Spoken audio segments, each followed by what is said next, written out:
एक हादसा, 17 मौत और 5 सवाल। वो 5 सवाल कौन से हैं आगे आपको बताएंगे, लेकिन पूरी खबर आप पहले जान लीजिए अपडेट के साथ।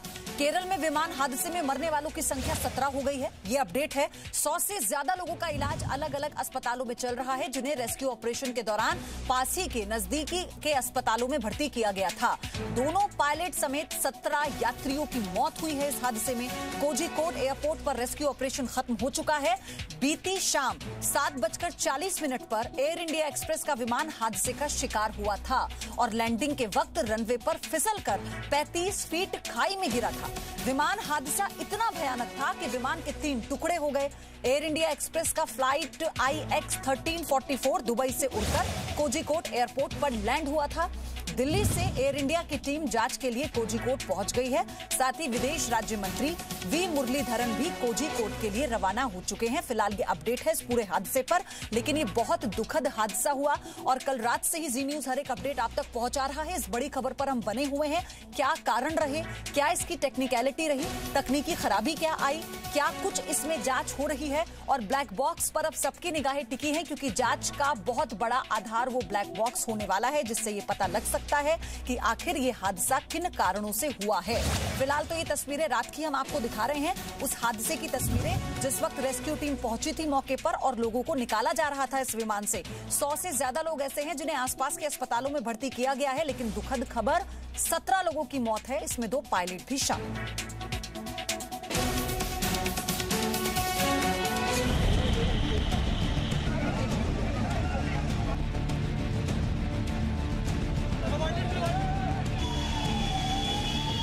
मंजिल बिल्कुल करीब थी, वतन की मिट्टी दिखाई दे चुकी थी, आसपास के नजारे दिखाई दे रहे थे, रनवे भी दिखाई दे रहा था, बस घर वालों से मिलने का इंतजार था। लेकिन नियति को कुछ और ही मंजूर था।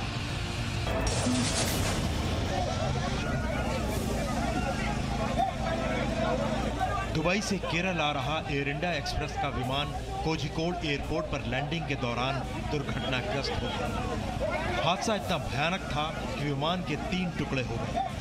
वक्त शुक्रवार शाम 7:40। जगह Kozhikode airport, Kerala.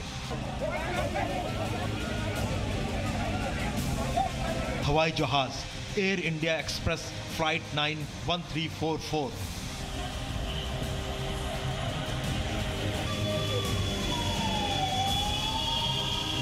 Air India express का बोइंग B737 विमान दुबई से केरल के कालीकट आ रहा था।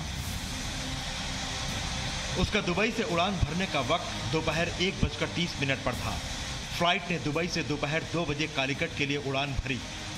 फ्लाइट के पहुंचने का समय 7:10 था। बारिश की वजह से रनवे पर फिसलन थी। कोझिकोड एयरपोर्ट के रनवे पर पहली कोशिश में फ्लाइट लैंड नहीं हो सकी, लेकिन लैंडिंग की दूसरी कोशिश घातक साबित हुई। जैसे ही विमान ने लैंडिंग की, विमान रनवे पर फिसल गया। इसी वजह से प्लेन रनवे के आगे निकल गया और 35 फीट नीचे गिर गया, जिससे विमान 3 टुकड़ों में टूट गया। വിമാനം 3 കഷ്ണമാണ്. ആ 3 കഷ്ണത്തിനുള്ളിലും 3 ഫുൾ ആൾക്കാരുണ്ട്. പിന്നെ പകുതി ഒരു കുട്ടികളാണ്. 2 വയസ്സ് മുതൽ 8 വയസ്സ് വരെയുള്ള കുട്ടികളൊക്കെ ഉണ്ട്. गनीमत ये रही कि हादसे के बाद विमान में आग नहीं लगी, नहीं तो हादसा और ज्यादा भयानक हो सकता था। हादसे में विमान 2 जगहों से टूट गया। विमान का आगे और पीछे का हिस्सा टूटकर अलग हो गया। इस तस्वीर को देखकर आपको हादसे की गंभीरता का अंदाजा लग जाएगा। ये प्लेन के आगे का अंदर का हिस्सा है। प्लेन की सीट टूटकर बिखरी हुई है। अंदर प्लेन पूरा चकनाचूर हो चुका है। विमान में 190 लोग सवार थे। इसमें से 10 बच्चों सहित 174 यात्री थे। 2 पायलट और 4 केबिन क्रू थे।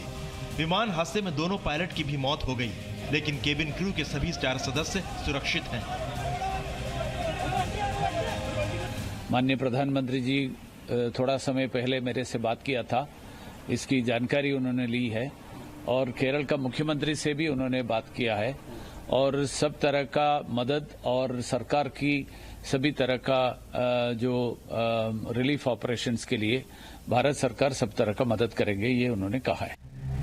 अब सवाल यह है कि रनवे पर फिसलने से विमान 35 फीट नीचे कैसे गिर गया। इसका जवाब है ये तस्वीर। कोझिकोड एयरपोर्ट का रनवे टेबल टॉप है, यानी ये पहाड़ी या पठार पर बना हुआ है जिसके चारों तरफ घाटी होती है। यही वजह है कि क्रैश लैंडिंग के बाद विमान फिसलते हुए 35 फीट नीचे घाटी में गिर गया। लगभग 20-30 फीट का डिफरेंस कहा जा रहा है, कम भी हो सकता है, लेकिन जो भी डिफरेंस हो उसके चलते, क्योंकि फ्लाइट जो है स्पीड में होगी तो ये इम्पैक्ट काफ़ी ज़बरदस्त हुआ है, जिससे लगभग सभी पैसेंजर थोड़े बहुत घायल हैं और कुछ लोग बेहोश भी हैं, जो रिपोर्ट मुझे मेरे कमांडर ने वहाँ से दी है। गनीमत है कि बॉडी में या फ्यूजलेज में आग नहीं लगी, जिसके चलते पैसेंजर को इवैक्यूएट किया जा सका। कोरोना की वजह से भारत से आने और जाने वाली सभी अंतर्राष्ट्रीय फ्लाइट्स बंद हैं, लेकिन वंदे भारत मिशन के तहत विदेशों में फंसे भारतीयों को लाने की मुहिम जारी है। एयर इंडिया एक्सप्रेस फ्लाइट 1344 ऐसे ही भारतीयों की वतन वापसी करा रही थी। कोरोना की वजह से किसी की नौकरी चली गई थी, तो किसी को कंपनी ने लंबी छुट्टी पर घर भेज दिया था, तो कोई बीमारी की वजह से लौट रहा था। किसने सोचा था वतन वापसी का चंद घंटे का सफर मौत के अनंत काल सफर में बदल जाएगा। ब्यूरो रिपोर्ट, जी मीडिया।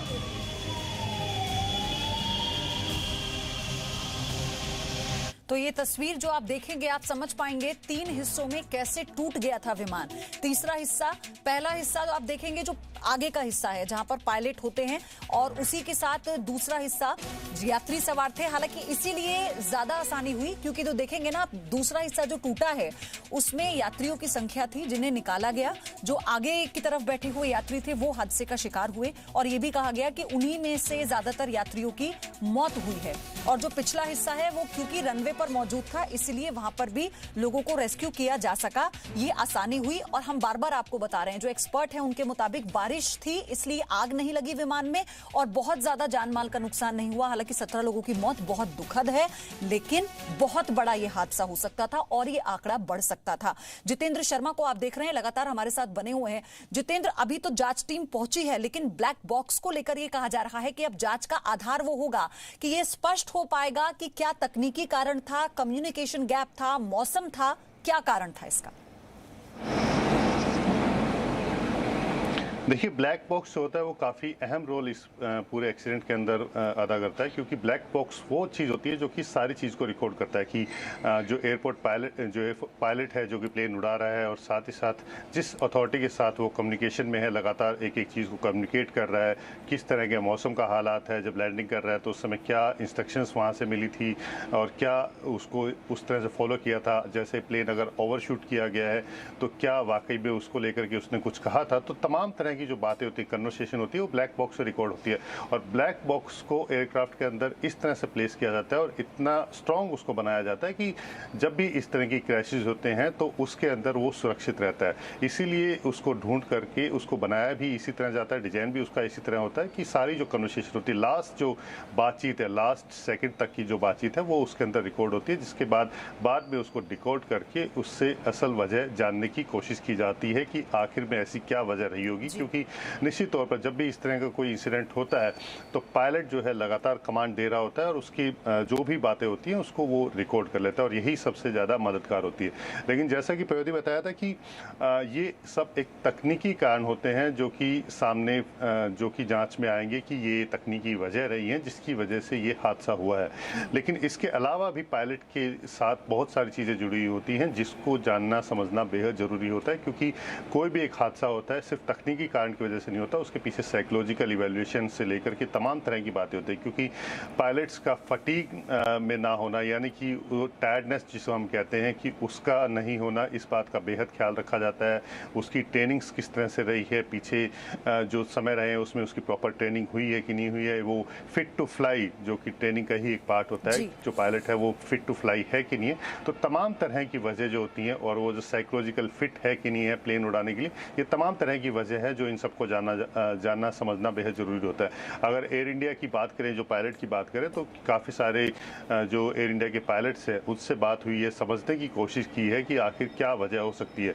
तो ये तो एक तकनीकी वजह थी कि प्लेन ओवरशूट कर गया होगा, मौसम ख़राब था, थंडरस्टॉर्म था, वहाँ पर बारिश हो रही थी, हो सकता है कि टेल विंड हुई हो जिसकी वजह से जब लैंडिंग कर रहा हो तो पहले ही क्योंकि प्लेन रनवे में अंधेरा होने की वजह से ओवरशूट कर गया था और टेल विंड के होने की वजह से उसका बैलेंस पकड़ा और स्किड स्किट करता हुआ नीचे गिर गया। लेकिन जो पायलट्स हैं उनका कहना है कि साल के अंदर 2 बार जो पायलट्स हैं उनकी सिमुलेटर ट्रेनिंग होती है, यानी कि उसके जरिए इस बात को समझा जाता है कि जो पायलट है वो प्लेन फ्लाई करने जा रहा है वो फिट टू फ्लाई है कि नहीं है। वो ट्रेनिंग बहुत ज़रूरी होती है, साल में 2 बार होती है। लेकिन कोविड के चलते हुए मार्च से ही, यानी कि मार्च के बाद से अप्रैल से ही उस ट्रेनिंग को सस्पेंड कर दिया गया था एयर इंडिया के अंदर, जिसकी वजह से बता रहे हैं कि अब तक किसी पायलट की कोई ट्रेनिंग नहीं हुई थी, जो सिमुलेटर पे ट्रेनिंग बहुत ज़रूरी थी। ये जो पायलट्स एसोसिएशन है और जो पायलट्स एयर इंडिया के उनका बताना है, और 30 सितंबर तक इसको सस्पेंड कर दिया गया था।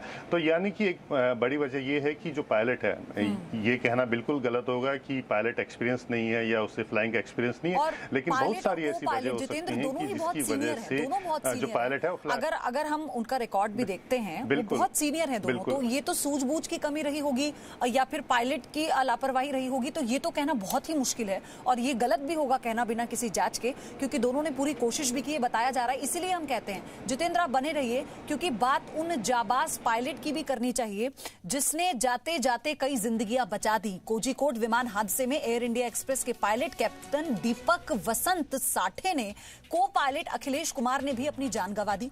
कैप्टन वसंत साठे देश के बेहतरीन पायलट्स में से एक माने जाते हैं। एयर इंडिया के पैसेंजर फ्लाइट उड़ाने से पहले कैप्टन वसंत साठे ने 22 साल एयरफोर्स में बतौर विंग कमांडर अपनी सेवाएं दी हैं। आप तस्वीर भी देख रहे हैं, कैप्टन दीपक वसंत साठे जो हादसे का शिकार हुए और उनके को पायलट अखिलेश कुमार जो उनके साथ थे वो भी इस हादसे का शिकार हुए, लेकिन बहुत सूझबूझ से। आप देखिए हम क्यों कह रहे हैं, टेबल टॉप रनवे और कोई आपके पास ऑप्शन नहीं होता, एक्यूरेसी आपको दिखानी है, लेकिन उसके बावजूद भी ये बड़ा हादसा हुआ। और कैसे और यात्रियों की जान बचाई इन दोनों पायलट्स ने, अपनी जान की बाजी लगा दी, क्योंकि विमान आगे वाले हिस्से से सबसे पहले क्रैक हुआ और वो टूटकर खाई में टकरा गया। कोझिकोड हादसे की ये खबर आपने जब भी सुनी या देखी होगी तो आपने टेबल टॉप रनवे नाम का ये शब्द बहुत सुना होगा। आपके जहन में सवाल होगा कि आखिर ये रनवे क्या होता है, ये क्यों खतरनाक है। हम बार बार आपको ये बता रहे हैं, आपको इस रिपोर्ट में समझना चाहिए।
रनवे है टेबल टॉप, यानी ऐसा एयरपोर्ट जो पहाड़ी इलाके में बना हो और जहां रनवे का एक सिरा या दोनों सिरों पर ढलान हो। ऐसे एयरपोर्ट पर खराब मौसम के दौरान हादसे का खतरा रहता है। ऐसे एयरपोर्ट पर जब बारिश के दौरान लैंडिंग होती है तो रनवे पर जमा पानी और पहले लैंड हो चुके विमानों के टायर की रबर की वजह से प्लेन के रनवे से फिसलने का खतरा रहता है।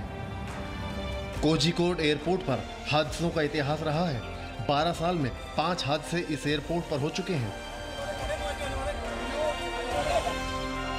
7 नवंबर 2008 को जेद्दाह से लौट रहे एयर इंडिया के प्लेन का एक विंग लैंडिंग के दौरान टूट गया था। रनवे को भी नुकसान पहुंचा, हालांकि सभी यात्री सुरक्षित रहे। 9 जुलाई 2012 को एयर इंडिया एक्सप्रेस का बोइंग रनवे पर फिसल गया। प्लेन के लैंडिंग गियर रनवे पर लगी लाइटों से टकरा गए। सभी यात्री सुरक्षित थे। 25 अप्रैल 2017 को कोझिकोड एयरपोर्ट से टेक ऑफ के दौरान एयर इंडिया का इंजन फेल हो गया और एक टायर फट गया। टेक ऑफ को अचानक रोकना पड़ा। 4 अगस्त 2017 को स्पाइस जेट का प्लेन लैंडिंग के दौरान रनवे पर फिसल गया और कल यानी 7 अगस्त 2020 को दुबई से लौट रहे प्लेन की क्रैश लैंडिंग हो गई। अब ये तो जांच में ही पता चलेगा कि हादसे की वजह क्या थी। आखिरी लम्हों में पायलट और एयर ट्रैफिक कंट्रोल के बीच हुई बातचीत से अहम जानकारी मिलेगी। ब्यूरो रिपोर्ट, जी मीडिया। आगे ब्रेक के बाद आपको बताएंगे कि इस हादसे की वजह क्या रही। Presenting B News app, available on Google Play and App Store. Download it now.